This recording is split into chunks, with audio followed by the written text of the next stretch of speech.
se cree santa. ¿Bien? Miren, vamos a hablar en 1 Corintios capítulo 1, hermano. Vamos a comenzar. Tome su Biblia, siempre he hecho lo mismo.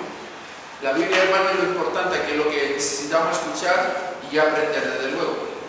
Eso es lo más importante para nosotros los cristianos.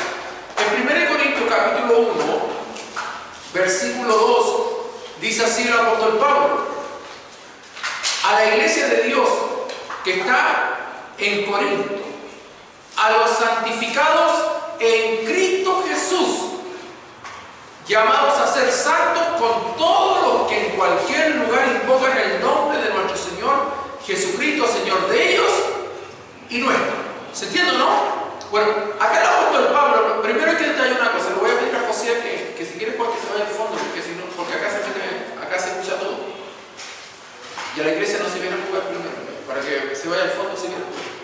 Bueno, entonces que la palabra de Dios dice claramente que el apóstol Pablo primero da un consejo y llama santo a todo aquel que participa de la iglesia de Cristo. ¿Bien? O todos los que invocan en este caso el nombre del Señor. ¿Por qué les explico esto, hermano? Porque esto es muy importante de saberlo también. Porque miren, si vamos a 2 Corintios capítulo también, vamos a la carta de 2 Corintios capítulo 1, verso 1, es algo que el apóstol Pablo por lo general hablaba. Capítulo 1, versículo 1 dice así la escritura, el apóstol Pablo en la segunda carta a los Corintios: Pablo, apóstol de Jesucristo, por la voluntad de Dios, y el hermano Timoteo, a la iglesia de Dios que está en Corinto, con todos los santos que están en toda Acaya, gracias y paz a vosotros de Dios nuestro Padre y del Señor Jesucristo. Bien, ¿qué quiero hacer en referencia a ello, hermano? Que el apóstol Pablo llama santo a una iglesia tremendamente pecadora, como los Corintios. Si usted ha estudiado la primera y la segunda carta de los Corintios, se va a dar cuenta que hay más gente pecadora que santa en esa iglesia. Y no podemos ver esa realidad. Entonces uno se pregunta, como siempre he dicho, usted tiene que preguntarse, usted no tiene que pasar por los libros como diciendo o asumiendo una realidad sin haber estudiado. Yo me pregunté por qué Pablo le llama santos a un grupo de sinvergüenza, falsos maestros, un grupo de personas que hacían lo que querían con su vida. Había un tremendo desorden dentro de la iglesia de Corintio, los dones eran mal utilizados, había fornicación como ni se nombraba dentro del mundo, como la había dentro de la iglesia de Corintio. Había gente terriblemente pecadora en la iglesia de Corintio. Y por lo general la gente toma la iglesia de Corintio como para decir, son los pentecostales de la iglesia primitiva. Sí, seguro que sí, por los pecadores que son. Igual. Entonces, ¿qué es lo que sucede, hermano? Que acá podemos ver una cosa importante. Miren, ¿por qué Pablo los pudo llamar santos a ellos siendo tremendamente pecadores? Ese es el tema que tenemos que preguntar de partida para entender un poquito la base del pecado. El apóstol Pablo, hermano, asume que los santos no son aquellos que son santos por sus propios méritos, sino por los méritos de otros. Y eso ya se lo voy a explicar para que se les saque esa idea, porque hay gente que se cree santa. Y nosotros no somos santos por nuestros méritos. Alguien alcanzó ese título por nosotros, en pocas palabras. ¿Bien? Bueno, en la actualidad, hermano, la palabra santo se usa muy poco fuera de la Iglesia Católica Romana Ortodoxa. Dentro de la Iglesia Católica se habla más de santo que en cualquier otra religión. Ahí está el Santo Padre, el Santo Patrono, el Santo aquí, el Santo allá, el Santo por todos lados. Esa palabra santo se la acuñaron ellos o se adueñaron ellos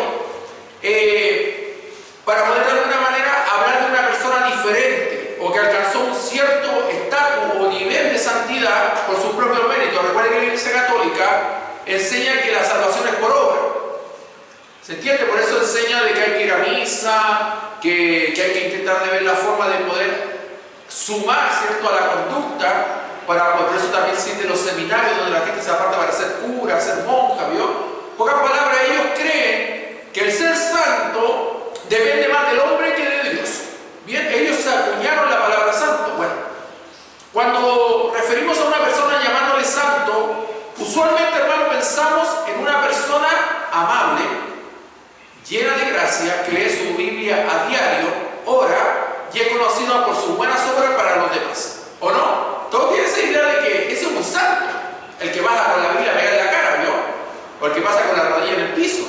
Para la gente esa es una persona santa.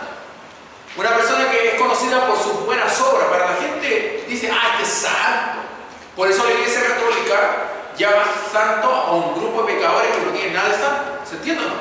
Por sus buenas obras. Bien. Esto nos lleva a preguntarnos a nosotros, hermanos, ¿cómo es que el apóstol Pablo pudo referirse a los caóticos creyentes de Corintio como santos? Cuando nosotros sabemos a la luz de la Escritura que ellos eran un grupo de pecadores. Y bien pecadores eran. Bien pecadores eran. E incluso podíamos ir más allá. Teniendo el Espíritu Santo, pecaban de la manera que pecaban. ¿Se podrá? Obvio que sí, pues. Obvio que sí. Por eso que a nosotros a veces, hermanos, es bueno que nos enseñen la doctrina como corresponde. Porque no han desenfocado realmente la doctrina como corresponde, ¿vio? Y ahí es cuando se causan las divisiones dentro de la iglesia. Y donde hay tanta disensión dentro del pueblo del Señor. Porque se le enseña a la gente que hay un grupo de personas mucho más santas que la otra, un grupo de personas que a lo mejor no están santos según el criterio del pastor. ¿Se entiende? Yo se lo digo porque yo vengo de una iglesia así. Porque uno se mandaba a un hermano, listo, grupo de pecadores. Y hasta ahí quedaba y hasta que no te sacara el pastor de ahí, ¿sí o no? Bueno, miren, esta respuesta, hermano, la tenemos que buscar porque radica en el significado que tiene esa palabra, pero en la Biblia. Tenemos que entender a la luz de la palabra qué es lo que significa santo. ¿Bien? Bueno, la frase de Pablo, y esto lo vamos a estudiar, a los santificados en Cristo Jesús y llamados a ser santos en la primera carta, proviene de la misma familia de términos griegos y significa literalmente, escuchen bien esto si lo quieren anotar, esa misma frase literalmente en el griego significa el que ha sido separado para Dios. No el que se separó para Dios, sino el que ha sido separado para Dios. ¿Bien? Bueno, en el español se diría algo así: a los separados en Cristo Jesús, llamados a ser separados. Eso traduciéndolo del original griego, no del latín. Le voy a explicar un punto importante, hermano. Primeramente, la Biblia fue traducida, la que tenemos nosotros ahora, desde el latín. ¿Se entiende o no? No significa que sea una mala traducción, pero no se ajusta realmente a lo que dice el griego y el hebreo. Entonces hay ciertas similitudes en muchas partes de la escritura, pero hay otras que quitan un poquito el significado real de lo que quiere decir el apóstol Pablo, Jesús o alguno de los apóstoles que escribió las cartas. Bueno, por eso es bueno estudiar de esta manera. Bien. Bueno, cada creyente, hermano, verdadero, ha sido separado o apartado por Dios para Él. Usted no es santo para representar una congregación o un grupo religioso. Usted fue separado por Dios para ser santo para Él. En pocas palabras, su compromiso de santidad es con Dios, no con la gente. ¿Se entiende o no? La santidad tiene que pasar por mí primero para glorificarlo a Él, que Él me separó. Según Tito capítulo 2, hermano, versículo 14, vamos a la escritura. No me van a perdonar que la Biblia, hermano, la tengo un poquito deshojada, porque la leo, discúlpenme. Capítulo 2, la voy a leer menos, hermano, para que no se me rompa la hoja. Capítulo 2, versículo 14. Dice así la escritura: ¿Quién se dio a sí mismo por nosotros para redimirnos de toda iniquidad y purificar para sí un pueblo propio, celoso de buen? En pocas palabras, el que hizo el sacrificio para que nosotros fuéramos llamados santos, ¿quién fue? Jesús, hermano. Bien, fue Jesús. En pocas palabras, nosotros no tenemos ningún mérito en cuanto a lo que es la santidad. En 1 Corintios capítulo 6, hermano, esto se lo dijo a los rebeldes de los Corintios, hermano, el apóstol Pablo. En la primera carta de los Corintios, capítulo 6, versículo 19, hermano. 6, capítulo 19, verso 20, dice así: ¿O ignoráis que vuestro cuerpo es templo del Espíritu Santo, el cual está en vosotros, el cual tenéis de Dios, y que no sois vuestros? Porque habéis sido comprados por precio. Glorificad pues a Dios en vuestros cuerpos y en vuestro espíritu, los cuales son ¿de quién? ¿Se entiende? Nada que lo que hagamos nosotros nos lleva a ser santos. El que nos separó para ser santos fue Dios. ¿A través de quién? De Jesús. ¿Se entiende la idea o no? Amén. Para que nos saquemos ese concepto equivocado de que nosotros tenemos mérito en cuanto a la santidad, porque eso es mentira. Entonces, ¿cómo llegamos a ser ser santos si no es por medio de nuestra conducta? ¿Cómo llegamos a ser santos? Si juntamos estos dos pasajes que hemos leído, podemos entender el significado de un santo. Bueno, un santo es alguien a quien Cristo compró con su propia sangre derramada de la cruz y lo ha separado para sí mismo para que sea de su propiedad. En pocas palabras, en la Biblia nos dice que el ser santo significa ser separado para Cristo. ¿Se entiende? No es que alguien pueda alcanzar santidad. Por eso que es importante estudiar estas cosas, porque así también vamos a poder entender la doctrina del pecado. Porque hay muchas personas que se olvidan, hermano, qué es lo que es el pecado, porque tampoco entienden qué es lo que es ser santo. ¿Se entiende? Y hacen 3 o 4 cosas buenas y ya se creen lo más santo de la iglesia. ¿Se entiende, no? Cuando realmente no es así. Todos somos santos, hermano, por Cristo Jesús. Bien, cada creyente es santo, porque no es por méritos humanos. Bueno, ¿qué significa? Vamos a descifrar también esto. ¿Qué significa entonces estar separados o apartados? Bueno, se lo explico. Cada nuevo creyente ha sido apartado por Dios, separado para Él, para ser transformado a la semejanza de su Hijo, Jesucristo. Así llegamos a entender cómo la Biblia puede referirse a cada creyente, hermano, como un santo posicionalmente delante de Dios por los cambios realizados en su vida después de la salvación. Según 2 Corintios capítulo 5, versículo 17, en pocas palabras, una persona llega a ser santo, un pecador llega a ser santo por consecuencia del sacrificio de Jesús, no por lo que ese creyente haga después de que conoció a Cristo. ¿Se entiende? 2 Corintios 5, 17 dice que de modo que si alguno está en Cristo, nueva criatura es, las cosas viejas pasaron, he aquí son todas ellas nuevas en Cristo Jesús. Bien, este cambio, hermano, se describe de manera profética. Eso lo lee después en su casa para devocionarlo, para que lo pueda entender un poquito más a profundidad.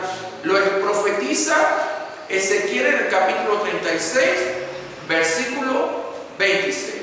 Bueno, entonces, hermano, ya entendiendo esto, ¿entendió lo que es ser santo? Bueno, ¿se entendió qué es lo que es ser santo? La santidad no depende de nosotros, la santidad viene de parte de Dios, porque Cristo compró esa santidad por nosotros en la cruz del Calvario. Por eso la Biblia dice en Romanos capítulo 3 claramente que no hay ningún justo, ni aún uno.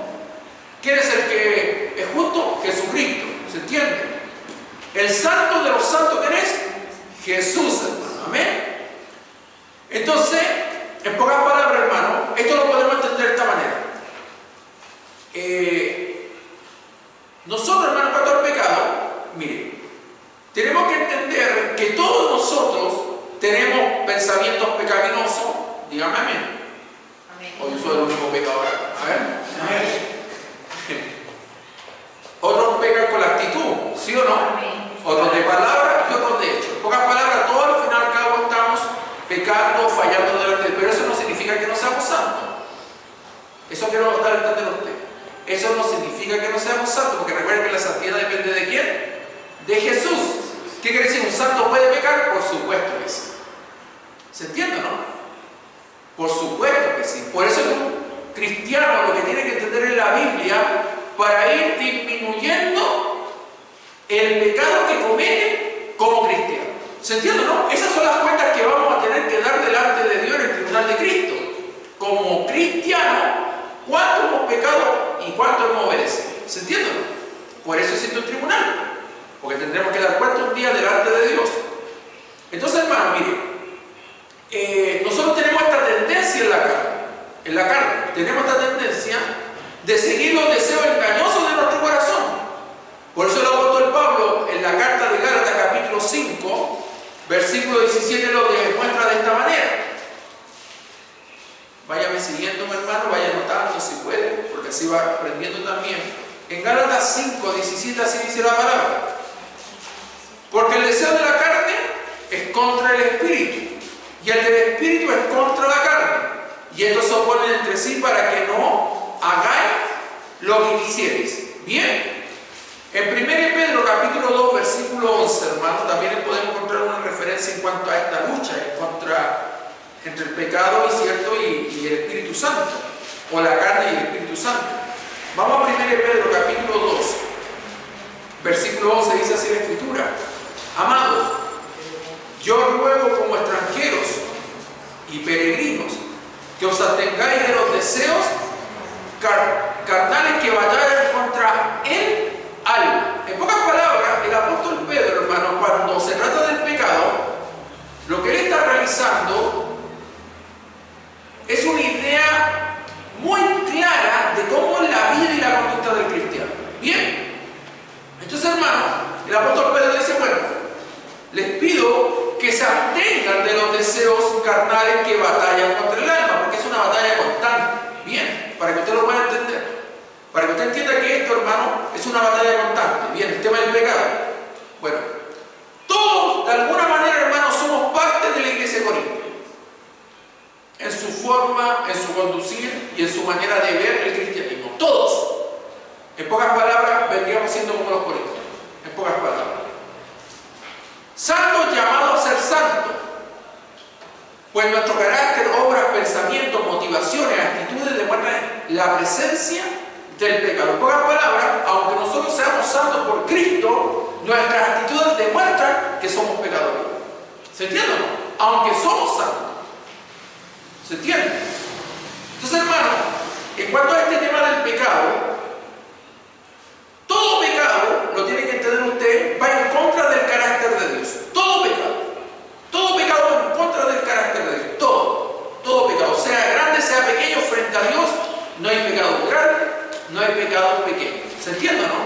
Pues el otro día yo les expliqué a ustedes que la Biblia, cuando Primera de Juan habla sobre de que hay pecados de muerte y no de muerte, no está hablando de que hay pecados más grandes y pecados más chicos, sino que está hablando en relación al pecado imperdonable. ¿Se recuerda que lo estudiamos? Ahora, ¿le quedó claro eso? ¿Yo? Hermano, frente a Dios no hay pecados chicos, no hay pecados grandes. En pocas palabras, todos un día vamos a tener que comparecer delante del tribunal de Cristo y vamos a tener que responder a Dios por lo bueno y por lo malo que hemos hecho siendo cristianos. Esa es la preocupación que deberíamos tener nosotros. En pocas palabras, intente pecar menos.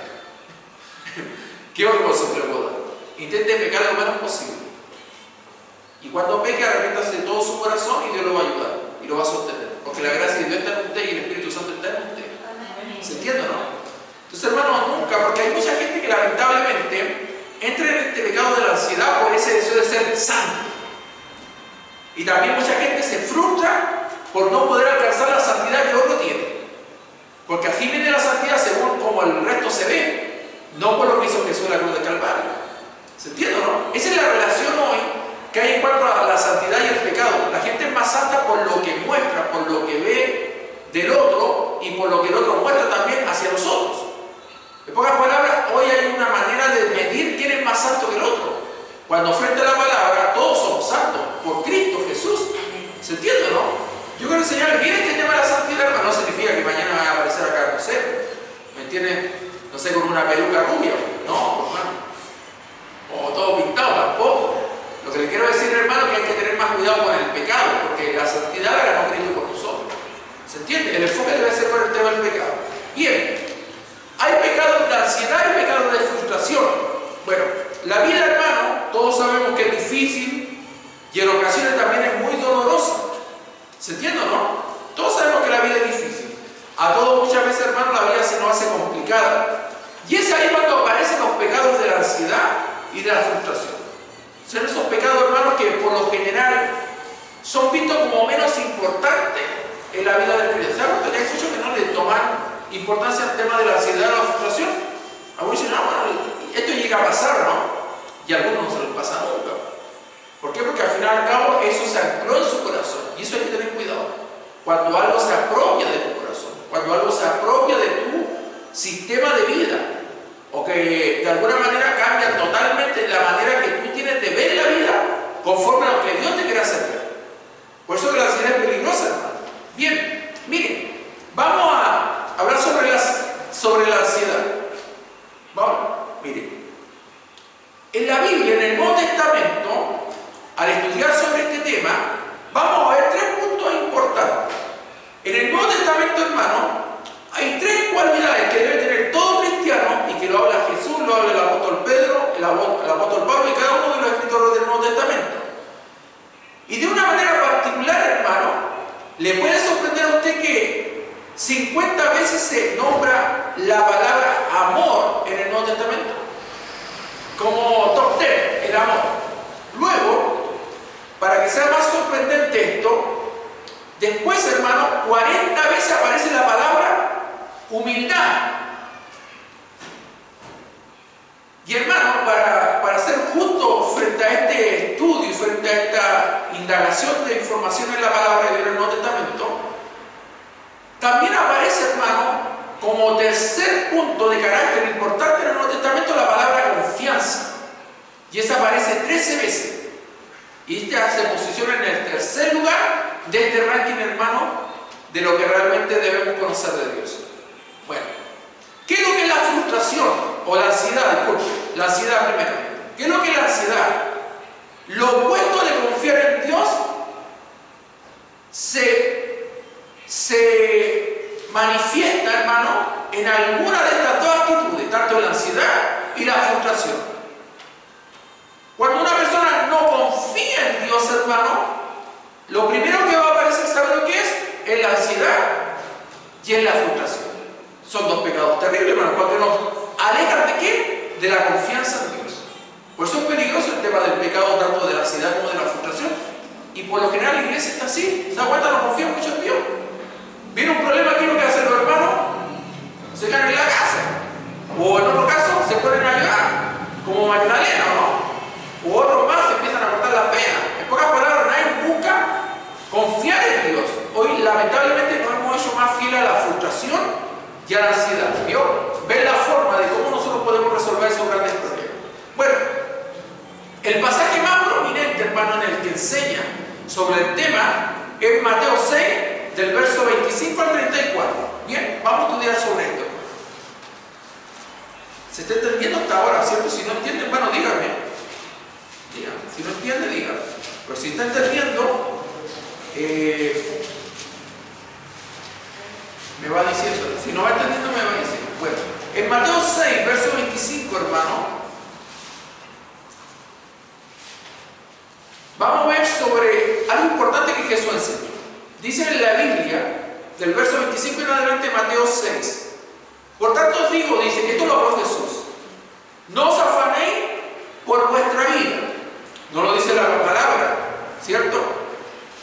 ¿Qué habéis de comer o qué habéis de beber? Ni por vuestro cuerpo, ¿qué habéis de vestir? ¿No es la vida más que el alimento y el cuerpo más que el vestido? Démosle sentido de importancia, prioridad a lo que tiene que tener prioridad. Miren lo que dice Jesús. Mirad las aves del cielo que no siembran, ni ciegan, ni recogen en graneros, y vuestro Padre Celestial las alimenta. ¿No valéis vosotros mucho más que ellas? Miren, esto lo dice Jesús. ¿Y quién de vosotros podrá, por mucho que se afane, añadir a su estatura un codo? Y por el vestido, ¿por qué os afanáis? Considerad, dice Jesús, los lirios del campo, cómo crecen, no trabajan ni hilan, pero os digo que ni aun Salomón, con toda su gloria, se vistió así como uno de ellos. Y si la hierba del campo que hoy es y mañana se echa en el horno, Dios la viste así, ¿no hará mucho más a vosotros, hombres de poca fe? Una vez más la fe. El otro día estudiamos que lo que era la fe era la salvación. La falta de confianza en lo que Dios ha hecho. Eso es lo que provoca estas inseguridades, de la falta de la comida, de la falta. Entonces la gente dice, bueno, si hoy día no trabajo 20 horas, no voy a tener para mañana, ¿o no? Cuando la gente debe decir, bueno, voy a trabajar, pero no me voy a afanar, no me voy a entrar en una situación de ansiedad. Veo a la gente desansiosa de conseguir algo. No, yo tengo que conseguir. Eso provoca un gran pecado en tu corazón y en el corazón de cualquier hermano que entre en esta situación. Jesús está evitando, se lo está enseñando a sus discípulos. Les quiere evitar un montón de cosas, hermano.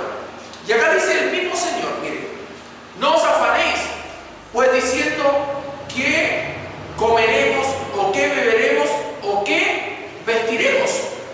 Porque los gentiles buscan todas estas cosas. Ahí está separando, ¿vio? A la iglesia y a la gente del mundo. La gente del mundo se afana por tener. Nosotros los cristianos no tenemos que afanarnos por tener nada, porque todo lo que necesitamos, Dios lo va a proveer. porque Él tiene cuidado de nosotros. Amén. Eso es confiar en Dios, hermano. Pero vuestro Padre Celestial sabe que tenéis necesidad de todas estas cosas. ¿Quién lo sabe? El Padre Celestial. Dios sabe de que tenemos necesidad, ¿no? Por eso que Él dice, no se pongan ansiosos, no se afanen, no entren en este pecado. En pocas palabras, no se vengan a hacer sacar los fuertes o los capaces. Mejor confíen en Dios.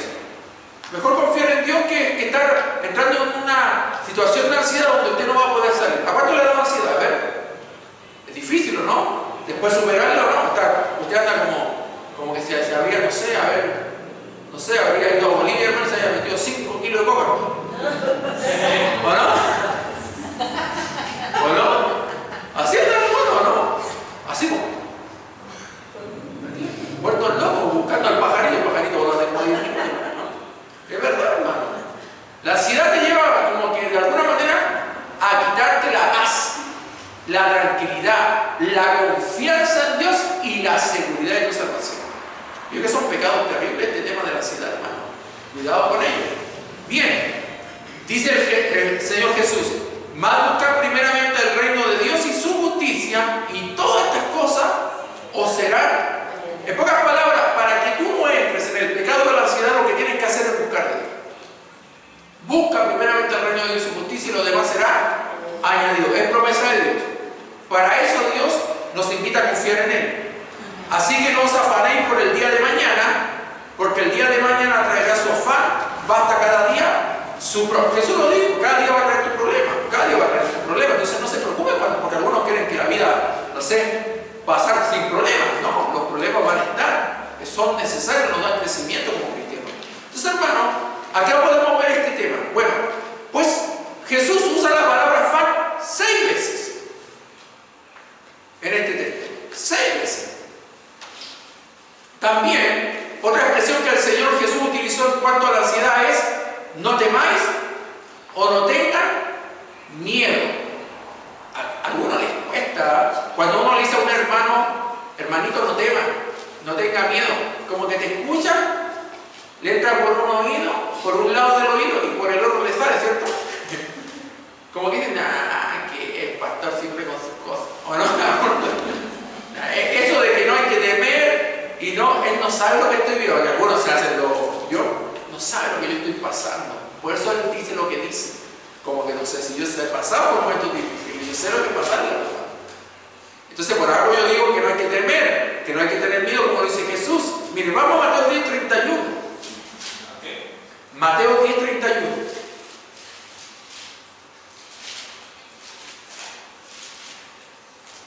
Mire lo que dice Jesús. Y esta palabra la utilizó para poder contrarrestar el afán y la ansiedad. Bien. Jesús dijo de esta manera a sus discípulos: así que no temáis, más valéis vosotros que muchos pajarillos. ¿Cuánto vale usted? Mucho más que los pajarillos. Mateo, vamos a Lucas. Mateo, Marcos, Lucas. Bien. Capítulo 12, versículo 7. Tome su Biblia, su maravillosa Biblia que usted ama tanto que la lee todos los días. Lucas 12:7. Dice así la Escritura. Jesús una vez más hablando, dice: pues aún los cabellos de vuestra cabeza están todos contados. No temáis, pues más valéis vosotros que muchos. En pocas palabras, Jesús siempre utilizaba estas palabras para sacar a la gente de la ansiedad, incluso a sus discípulos, que podían caer en esta contradicción que iba de la mano, ¿cierto?, de la situación, pero también se alejaba de la confianza en Dios. Entonces, es peligroso este tema de la ansiedad, hermano. Por eso hay que estar alejado de la ansiedad.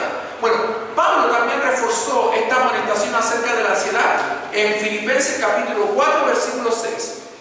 Vamos, hermano. Ahí se le dice difícil. Esa para de tener pegada si no la leen nunca. Filipenses capítulo 4, versículo 6, Nuevo Testamento. Dice así la Escritura. El apóstol Pablo reforzó esta idea de no ser ansioso.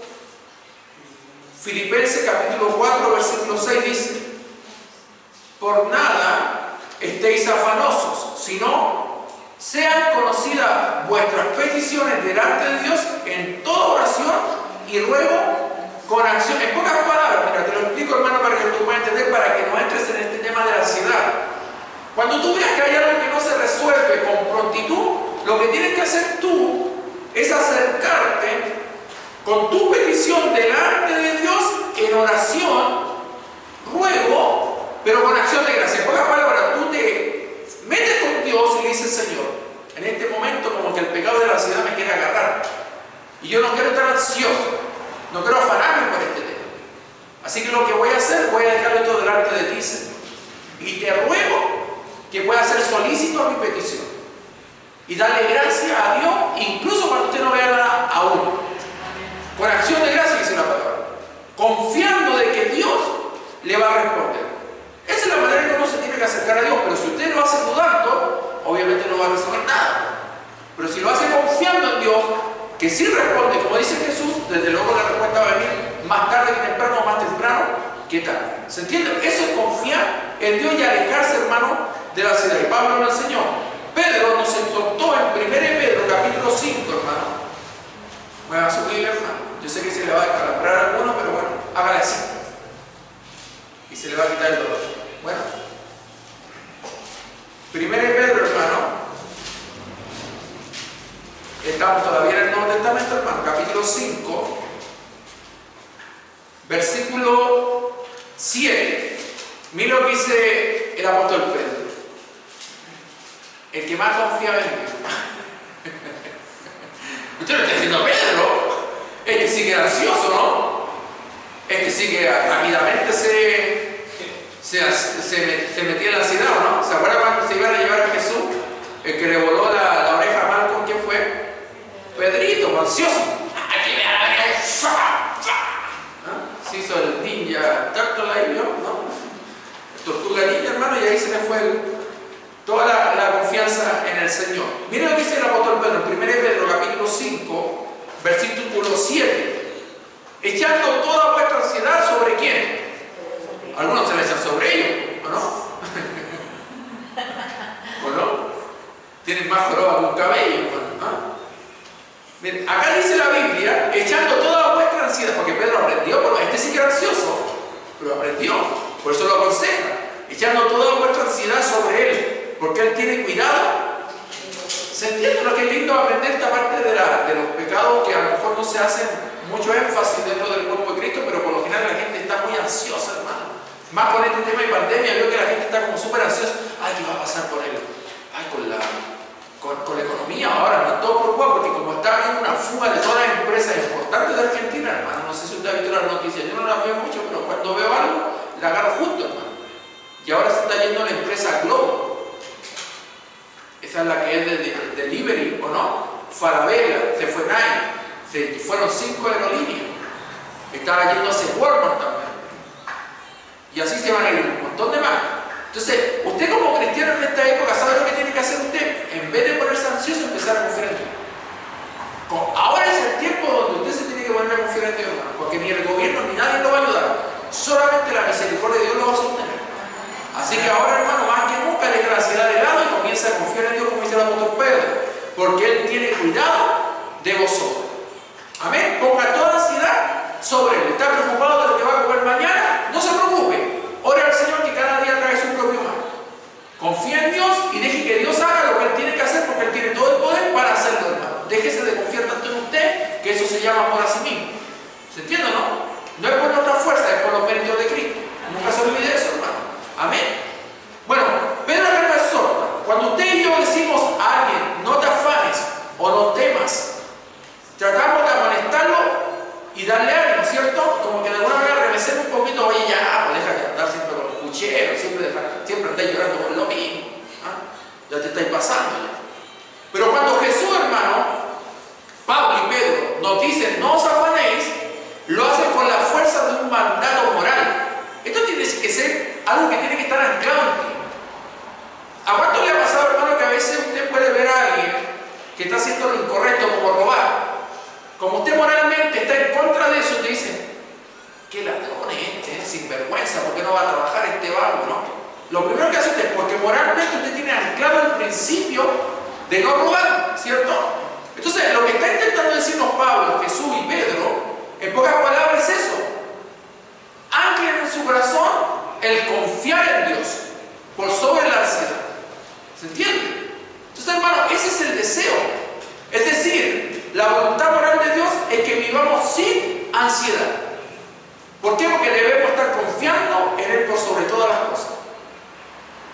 Y para decirlo de manera explícita, la ansiedad es un pecado. ¿Cuántos ansiosos quedaron hoy día? No, yo no soy ansioso, pastor. Qué bueno, porque es un pecado. Amén. Es pecado por dos razones. Primero, cuando somos presas de la ansiedad, mostramos que creemos que el Altísimo no puede cuidar de nosotros. ¿Cuánto le ha pasado? ¿O no? Como número uno. ¿Por qué la ansiedad es pecado? Porque cuando somos presas de la ansiedad, hermano, mostramos que creemos que el Altísimo no puede cuidar de nosotros y que no lo hará en las circunstancias que nos está preocupando. En pocas palabras, cuando usted entra en este pecado de la ansiedad, lo primero que usted va a pensar es que Dios no puede responder. ¿A cuánto le ha pasado? Cuando muchas veces usted se ve complicada la situación y usted, en lo profundo de su corazón, o quizás no tan profundo, usted dice, parece que en esta Dios no responde. ¿Sí o no? En esta, o hago yo algo, o no salgo de esto. ¿Sí o no? Y ahí cuando nos equivocamos, porque somos tan apresurados por la ansiedad y intentamos de intervenir en algo que Dios ya está trabajando. Lo que pasa es que nosotros somos muy ansiosos. Queremos la respuesta lo más rápido posible, ¿no? Imagínense que a mí Dios me habló hace mucho tiempo de que Él me iba a usar, que me iba a llevar a otra nación y un montón de cosas más. Y imagínense, yo en ese momento habría, ya voy a comprar el pasaje, me habría vuelto loco, ¿no? Pero yo esperé en Dios, en su tiempo. Dije, bueno, ¿será que el Señor, si habló, Dios lo tendrá que hacer? Y como Dios habló, Dios lo hizo. ¿Se entiende? Entonces, en pocas palabras, hermano, la ansiedad nos aleja de la plena confianza en Dios. Y nos hace creer que Dios nos responde, y eso significa que Dios entonces es mentiroso. En pocas palabras, el pecado de la ansiedad nos hace dudar de Dios. Cuidado con eso. Segundo, hermano, el segundo motivo por el cual la ansiedad es pecado, el afán es pecado porque significa que rechazamos la provisión divina en nuestra vida. En pocas palabras, esta ansiedad, hermano, que también es el afán de la vida, nos hace creer que nosotros somos capaces de construir un futuro lejos de la mano de Dios. Pero cuando nosotros confiamos en Dios y no somos ansiosos ni afanosos, dependemos exclusiva y únicamente ¿de quién? De Dios. Eso le cuesta a la iglesia hoy. Muchísimo.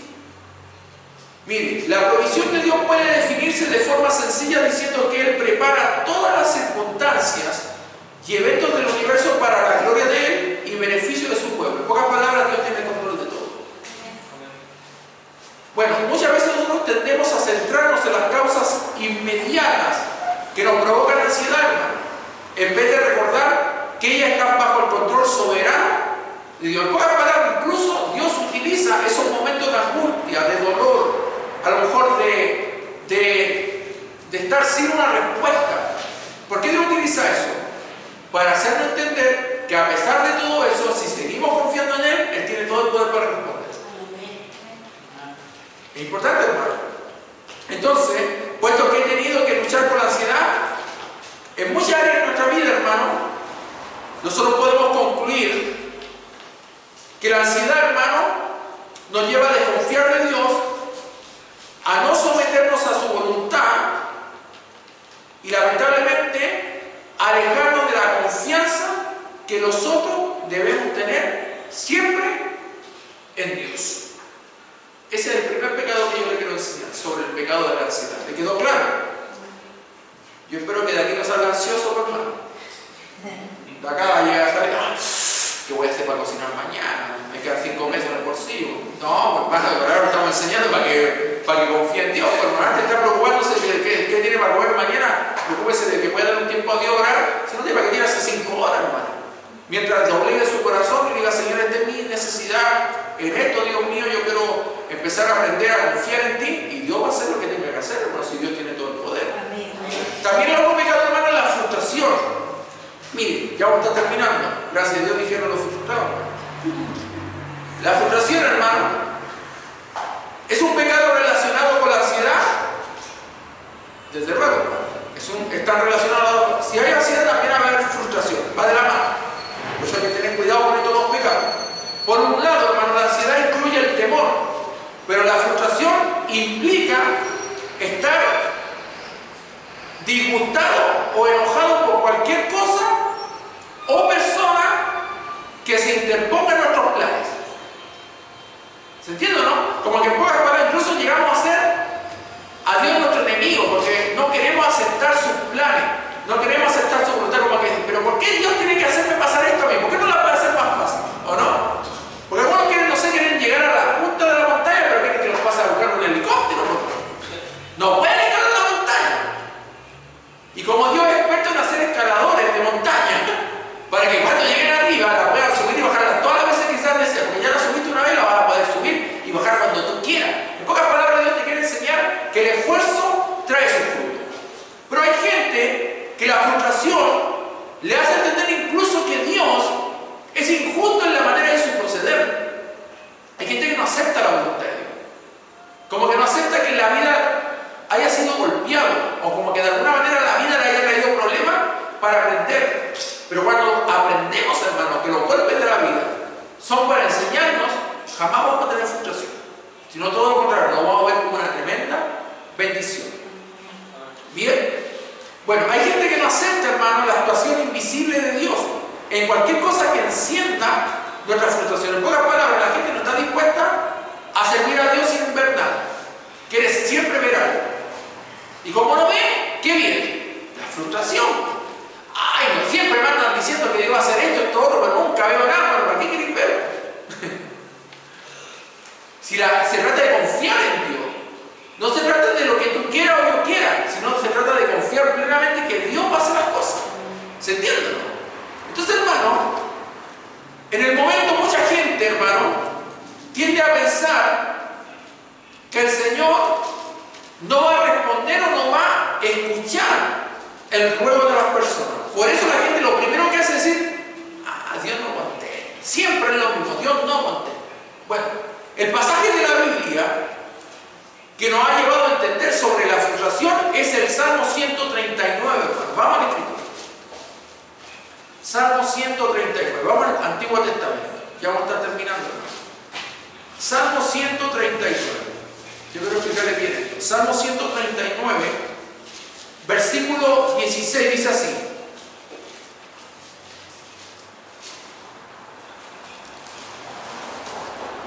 Miren. Dice así la Escritura. Mire, esto, ¿sabe quién lo habló? Davidcito, nuestro amigo David, que hablamos ayer justamente de David, ¿sí o no? Mira, imagínate, David decía estas cosas, hermano, a pesar que él vivió una vida bastante frustrada, ¿no? Una vida, digamos, de bastante dolor. Miren lo que dice la Escritura, y esto David lo escribió. Dice, mi embrión vieron tus ojos, y en tu libro estaban escritas todas aquellas cosas que fueron luego formadas, sin faltar una. Incluso antes que David naciera, ya sabía que Dios tenía todo el control de las cosas. Por eso David, en ciertas situaciones se frustraba, seguía adelante. Su vida era diferente. A pesar de que la vida a lo mejor le mostraba que Dios estaba alejado de él, él sabía que a pesar de eso, Dios iba a contestar y Dios se iba a mover. ¿Se entiende? Por eso hay que alejarse de la frustración, hermano. Mire, todo aquello que dice acá David, porque dice todas aquellas cosas, ¿cierto? Cuando él hace referencia a todo aquello, se refiere no solo a todos los días de mi vida, sino que incluye los eventos, circunstancias de cada día. En pocas palabras, Dios siempre tiene el control de todo. Este pensamiento produce gran ánimo y consuelo a David. Así que cuando algo sucede que me produce frustración, puedo citar el Salmo 139, verso 16 y decirle a Dios, esta circunstancia es parte de tu plan para mi vida en este día. ¿Cuántos están dispuestos a decirle eso a Dios? Cuando a usted se le venga la grande, gracias Señor que sea más grande, porque este es un plan tuyo para hacerme crecer. Ahí se le fue el gozo a todo. Prefiero estar frustrado toda mi vida, pastor.